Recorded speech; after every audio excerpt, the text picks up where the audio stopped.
Hi guys, welcome back to Code Orange by Caroline B. Cooney. We are going to read chapter 3 today. So you can listen to me read and follow along, just listen to me read, or you can mute my voice and follow along with the text. Ready? Here we go. Chapter 3. On Tuesday, February 3rd, 2004, an envelope filled with white powder was delivered to the United States Senate office building. Derek hoped it was his anthrax murderer trying again and could hardly stand it that he was forced to attend school in the midst of such important breaking news. But the powder turned out to be ricin. Ricin could kill, but it was a poison, not an infectious agent. Therefore, who cared? Certainly not the students gathered in the front hall before class began. People talked mostly of television shows and who was following Survivor or The Apprentice or American Idol. Olivia, of course, was not watching any of them. After school, I'm going up to the library at Columbia Medical to work on my paper, Mitty. Want to come? The history of smallpox is very exciting, especially the eradication brought about by Donald Henderson. How do you know anything about smallpox? Derek demanded. Well, I looked it up, of course, said Olivia, as soon as I knew Mitty's topic. It's his topic, Derek pointed out. Anyway, how are you getting into a university library? You don't have a Columbia ID? Well, I have my father's card. I hold it up, they figure I'm a medical student, and they wave me in. I've already been twice this month. Your dad has a beard, Mitty said. Well, they never check photos, and if it looks as if they're going to, I put my thumb over the beard. This was a whole new view of Olivia. Mitty himself loved getting around security. His parents wouldn't let him try this in airports, so he was limited to buildings in New York whose lobbies were public, but whose elevators were not. If he got caught, he just tried to look young and stupid, two skills Mitty never ran out of. All that ever happened was officers told him to get lost. Okay, so you can get in on your father's card, Mitty said to Olivia. But how do I get in? Same card. The library foyer is small and crowded. Hordes of medical students and nursing students and researchers and who knows what. I show my card, play with my bootlaces or something, hand it to you, and we're both in. Well, what if we get caught? Asked Mitty, hoping they would. It would be so much more interesting than studying. We won't get caught. We're dressed like medical students, which is to say badly, so we'll fit in. Librarians worry about people stealing rare books or maps, but there aren't any of those in the medical library. We'll be the only people in the whole library using books anyway. Everybody else will be using online journals. Well, why aren't we using online journals? Because we're there to study history, said Olivia gently, and by definition, history is not current. Derek couldn't stand it when Olivia talked like that. He stomped off. Mitty just enjoyed it. In English, he was gratified to see the sub again.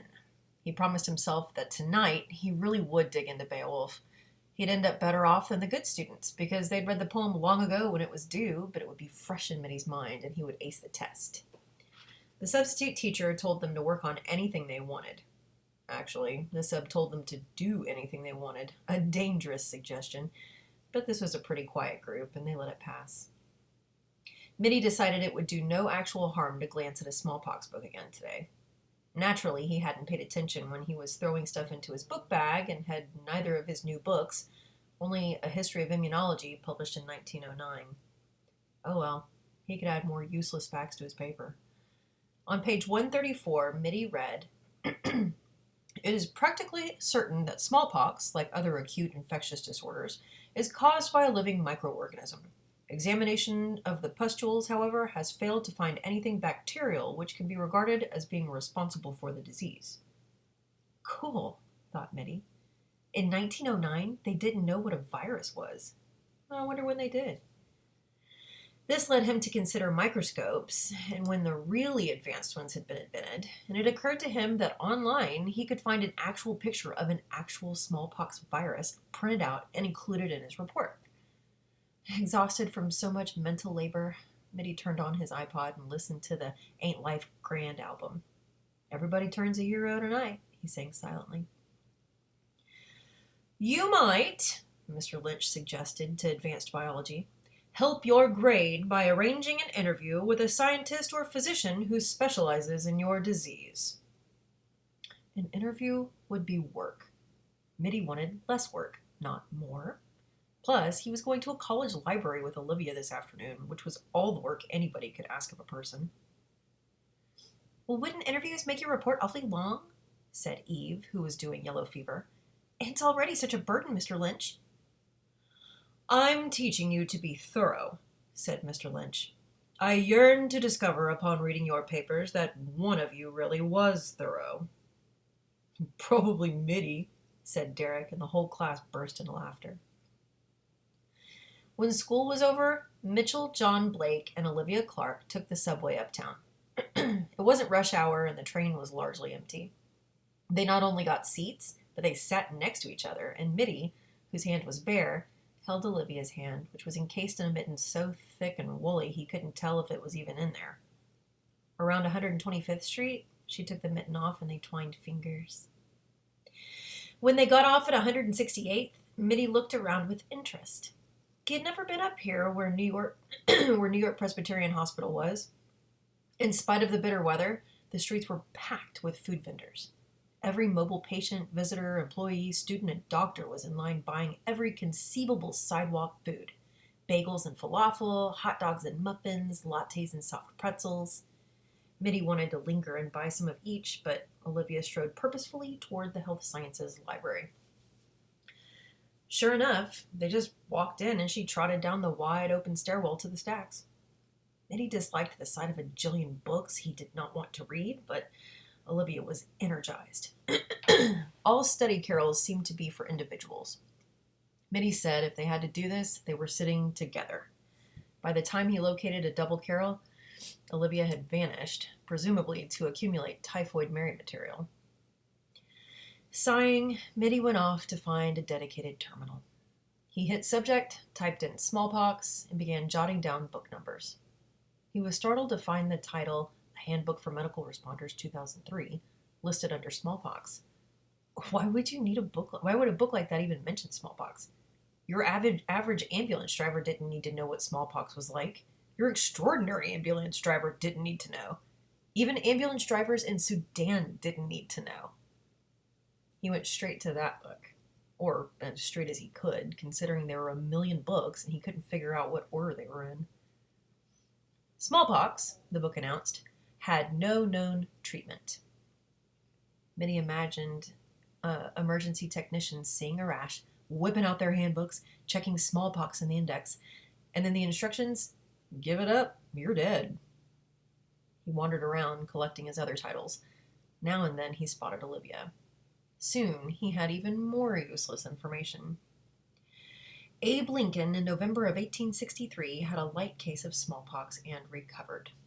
Mozart had smallpox at age 9 and his eyes were swollen shut for more than a week.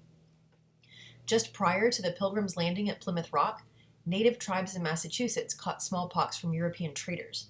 9/10 of them died between 1616 and 1619, so when the Pilgrims showed up in 1620, only 10% of the Indians were left alive to say hello. Cotton Mather and Ben Franklin were the big movers, coaxing Americans to get inoculated after the practice was invented in the 1700s. In a 1918 epidemic, 400,000 people in Russia and Poland died of smallpox. Then suddenly, Mitty found his epidemic. 1902 in Boston, just like the label on the envelope. There had been 1,024 cases of variola major and 190 deaths.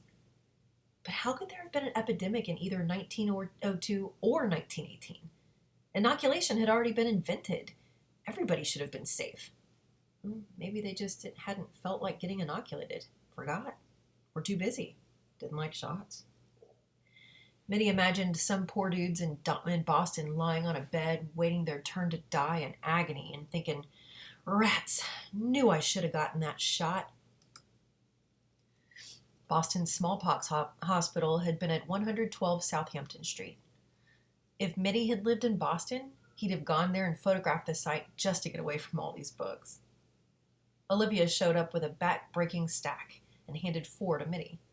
Glumly, he read up on the topic she'd chosen for him, the eradication of smallpox. Then he plugged in his laptop and wrote. In 1965, an American guy named Donald Henderson got put in charge of a World Health Organization program to eradicate smallpox. It was the Russians asking for this, and it was President Lyndon B. Johnson who funded it. The president told Henderson's team they had 10 years to get rid of smallpox. It would be the first time in history of the world that people actually got rid of a disease for good. Since smallpox viruses live only in human beings, the team didn't have to worry about controlling rats or mosquitoes or keeping the water supply clean or anything. Henderson had this brilliant idea. Every time there was a smallpox outbreak, he and his guys would race there at top speed and start giving everybody shots. They'd immunize every single solitary person in a huge area around the sick guys, making an immunized circle that could be miles around. He called it ring immunization. They wouldn't let anybody leave the ring until the infection time expired. That way, the circle would create a sort of wall that the virus would bump into. In India, Henderson's guys, he had 10,000 workers. They called every single solitary house in the entire country once a month to see if anybody had smallpox. They really and truly knocked on doors of 120 million houses. By 1974, practically the whole world didn't have smallpox anymore because ring immunization worked. Only Bangladesh still had smallpox. The team went crazy immunizing people in Bangladesh, and by November of 1975, smallpox was whipped. Only 1 or 2 cases ever happened after that, and for those, the World Health Organization organized to the max and ringed each case with, no lie, 50,000 vaccinations. By October 1977, smallpox, the worst scourge known on Earth, is gone forever. He was delighted that he had managed to wedge scourge into his report because it was a big word in smallpox circles. October 1977. Ages ago. His mother had been in high school, his dad in college. 70s music had lasted, though. Sometimes he even listened to it. Smallpox history did involve a hero, Donald Henderson, and a heroic act, getting rid of smallpox. And Mitty liked heroes, but he didn't want to read another word about anything. Never mind this disgusting disease. Just when he thought she might be ready to leave, Olivia delved into her book bag and pulled out a book of her own. It was thin and early elementary school looking. "It's my beginner virus book," she said to him. "I know you weren't listening during class. I can always tell when you're listening to your iPod. I don't think our text does a good job of explaining what a virus actually is, so..." Mitty howled with laughter. Olivia blushed. "Okay, I'm sorry. This is the kind of pushy thing that makes Derek hate my guts." "I love your guts," said Mitty, still laughing. "Who else at St. Raphael's? Who else in New York City, the world even, would give a guy a beginner book on viruses?" He took the book. Inside the cover, she had once written her name in big, fat, little kid script. Bunny Clark. Your nickname was Bunny?" he said incredulously. "You, Olivia? You used to be all floppy-eared and soft and hoppy?" Olivia snatched the book back. She slammed it shut and flung it into her book bag. I forgot I wrote in there. Don't even think that word. Don't say it out loud again. Don't remember it." Mitty nodded. Not remembering and not thinking are primo with me. But he would never forget. It was no small step from Bunny to Olivia. She had reconfigured herself. Maybe the trick to maturity was to scrap the nickname. If he dropped Mitty and became Mitchell. Except that as Mitty, he had been a pretty decent student up until this year. This year was a serious slump, but it was so much more fun slumping than studying. Olivia recovered. "Did you write anything?" she asked, nodding her chin at his laptop. "Some." "Mitty, if you don't get a C on this paper, you'll be below the grade level allowed. You'll get put back into regular biology." "Well, it wouldn't be a national emergency," Mitty pointed out. "It would be for me." The study carrels around them were empty. The whole floor was empty. Mitty pulled Olivia into his lap.